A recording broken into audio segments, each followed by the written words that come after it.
নমস্কার, আমি আবারও হাজির হয়ে গেছি আজকে আরেকটি নতুন রেসিপি নিয়ে।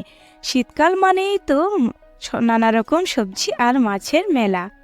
আমি আজকে নিয়েছি এই আর মাছ। আমাদের এখানে এগুলিকে গুচি মাছ বলা হয়। আপনাদের এখানে এই মাছগুলিকে কী বলে অবশ্যই কমেন্ট করে জানাবেন। প্রথমে আমি মাছগুলিকে কেটে এবার পরিষ্কার করে নেব। আমি এখানে মাছগুলিকে কেটে পরিষ্কার করে নিয়েছি। আজকে আমি বানাবো এই আর মাছের ঝাল। তার জন্য আমি নিয়ে নিয়েছি আর মাছের লেজার পিসগুলি, আর আজকের এই ঝালটা হবে ধনেপাতা স্পেশাল। তার জন্য আমার বাড়ির একদম ফ্রেশ ধনেপাতা নিয়ে নিয়েছি। এই রেসিপির জন্য যে মশলা লাগবে সেগুলি হলো জিরে, ধনে, লঙ্কা, হলুদ, পেঁয়াজ বাটা, আদা রসুন বাটা আর পেঁয়াজ কুচি।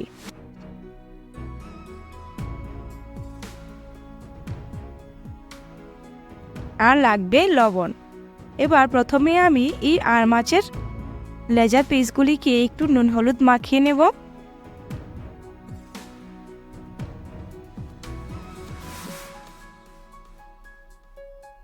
এবার নুন হলুদ মাখিয়ে কড়াইয়ের মধ্যে দিয়ে দেব অল্প তেল।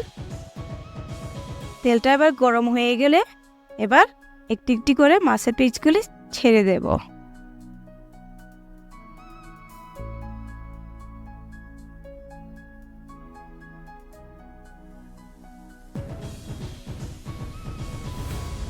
এভাবে মাছগুলিকে কিন্তু হালকা একটু ভেজে নেব, একদম বেশি ভাজবো না, বাস হালকা একটু ভেজে নিয়েছি। এবার নামিয়ে নেব।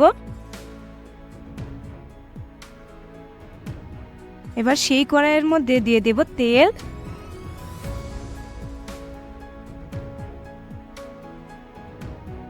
তেলটা এবার গরম হয়ে গেলে তার মধ্যে দিয়ে দেব পেঁয়াজ কুচি। পেঁয়াজ কুচিগুলি একটু ভাজতে হবে।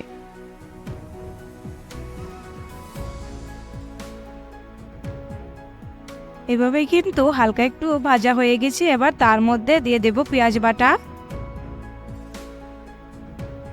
আর দিয়ে দেব আদা রসুন বাটা দিয়ে ওটাকে একটু ভালোভাবে ভেজে নেব।